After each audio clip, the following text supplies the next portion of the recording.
Dick Harpootlian. Dick is the former South Carolina Democratic Party chairman and a regular on the show. Dick, welcome back to Brian and the Judge. Hey, Dick, I'm wondering what you think about the Stephen Colbert situation. Where'd you stand during the whole thing? You think he should be allowed to run? I actually do think he should be allowed to run. I went to a cocktail party that he had, I guess, a week ago Sunday morning and talked to him at length. And, when he's not in character, when he really talks about the good it would do for the party and the state and how he would interject some humor into the process. So he was sincere in wanting to get on the ballot? Absolutely. He's from South Carolina. He's from Charleston. We, all of us know his family and know a bunch of people that he knows. As we say, he's from here. How legally could the 13-person steering committee of the Democratic Party of South Carolina keep somebody off the ballot who's met the qualifications of paying the fee and getting the requisite number of signatures? This guy's got... We had... Waring Howe on Friday when we couldn't find you, and he says Colbert's not a serious candidate. I said, Waring, he has more support in South Carolina than Biden, than Dodd, than Gravel, and then Kucinich combined. Let the good voters decide who's serious and who isn't. First of all, the law that was passed by the legislature here has got serious problems for the very reason you say. If the state's going to pay to run this primary, then you ought to be able to pay your fee and run on both sides. And by the way, the Republicans are charging $35,000 as a filing fee, which is ludicrous. So they ought to, if you can pay your filing fee and you can get on the ballot, then you ought to be able to run. And I think both parties have done the state a disservice by not letting him run. Keep rolling on with Brian and the Judge. Hey, welcome back to Brian and the Judge. Brian Kilmeade, Judge Andrew Napolitano. What's the matter? Let's take a look at the screen. I don't know if that's the person's real name who's calling us or not. All right, let's talk to him. Is my potential client on the line? The person that I have offered to represent before the courts in the state of South Carolina, Mr. Colbert? Is that you? Right. Brown-haired guy who's not Steve Ducey. It's Stephen Colbert. Stephen Colbert! Hey, welcome. Excuse me, Judge. He's talking to me. All right. Welcome to Brian and the Judge, Mr. Colbert. I don't listen to Brian and the Judge. I listen to brown-haired guy who's not Steve Ducey and the Judge. But, Judge, I was just listening to you talking to Dick Harpootlian. What gives? You're absolutely right. Why do 16 people in South Carolina, a private enterprise, get to decide who the people of South Carolina get to vote for? I think your federal rights have been violated. Once you meet the standards of the statute, Stephen, which you have by the check that you sent in and the number of signatures on the petition, all of which I'm going to assume are valid, you should get competent counsel, and I'm volunteering to do it, to challenge the decision of those thugs that run the Democratic Party that are keeping you off the ballot. And Stephen, let me tell you, he is outraged. We spent all of Friday, even in the breaks, saying how you're being wronged. Judge, here's my problem, is that I think that it's time for the nation to heal.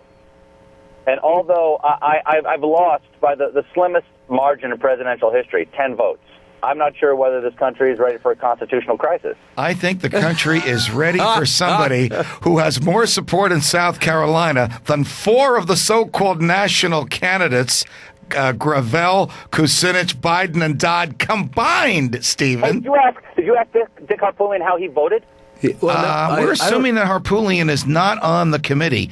If he is on the committee, he must have been one of the 3, Stephen, because he fiercely opposed the decision and agreed with me that whether or not you are a serious candidate is something that should be decided by the voters in South Carolina, not the 13 people that run the Democratic Party. I should have cut the $35,000 check to the Republicans. You know what, Dick? You can afford it. They're the fair and balanced party here. Well, Dick, why? I mean, it's Comedy Central, Stephen Colbert, that's paying this. Why didn't you ask them for $35,000 or get it from Jon Stewart? You can't. It would break federal election law. I had to pay it myself. It has to be his own money. Because you tried with Doritos to get them to pay, correct? Yes, and I couldn't do it. I could actually eat the Doritos as a candidate, but they could not pay for my candidacy with their crunch money. Well, you can thank McCain-Feingold for that. Where do you stand on that one, Stephen? Well, McCain has invited me into the Republican debate, but if I'm not on the... He did. On Thursday, before the decision ever came out, he goes, however the decision comes down, I think Colbert should be part of the debates. I think he thinks I should be part of the Democratic debates, though. You know, I feel bad for you. The whole thing was very disappointing. You want to believe that you live in a country where anybody can grow up to be president, but I guess that doesn't include Stephen Colbert. Would you consider my offer to represent you for free? I will certainly consider it, Judge. I'll certainly consider it, but I'm not ready. I don't know if this country's ready. But Steve, could I have one criticism of you? No, you're not allowed to have one criticism.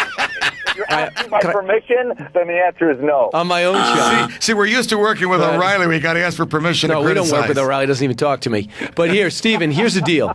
You should get a message to him? If you don't mind, I could jot it down in the microwave you stole. But Steve, here's the thing I'd like you to do. If you were to do this again, maybe in 4 years, say you want to be president, not you only want to run state, and that you want to do more than run for president. You said you never wanted to win. That's the problem. It's an anti-American slogan and platform. Well, listen to this. Listen to this, brown hair guys, not Steve Ducey. What is a favorite son candidacy? There is an old tradition in the United States of the favorite son, but now all the conventions are brokered and they won't allow it to happen. And they knew I could broker a convention. And since when did Democrats follow old traditions? They're afraid of you, Stephen Colbert. They are afraid of me. Judge, you know what I'm talking about. A favorite son candidate. Absolutely. There is an American tradition. Absolutely. An American tradition that they don't believe in. I'm telling you, if you appeal this decision, you'll win and you'll end up on that ballot. Well, listen, Steve, why don't you let him... I gotta wait to see if my show comes back on the air first. Wait a second. What's the deal? Do you work today? Are you... No, I'm going to go in and, I'm going to do some laundry. I'll do a load of laundry. You got to get that strike over. I'm due to be on with you on November 28th. You got 3 weeks to settle the strike. I'm excited. The nation of sheep. We got to push some paper, Judge. There you go, Stephen. And Steve, how's your book doing? It's number 1 on every list. Bullet, Daddy-O. Now, I mean, is all the success changing you? That's a concern with Martha McCallum. It is. I'm physically larger.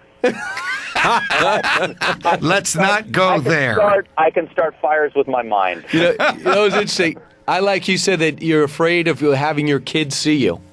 You don't let your kids watch you? No, I don't want the kids to watch me because I say things I don't mean with a straight face, and I'm afraid that I'll be putting my daughter to bed one night and I'll say, "I love you, honey," and she'll say, "I get that, Dad." It's very dry. Well, thanks, guys. It was so great to hear you guys, or at least the judge, doing the right thing.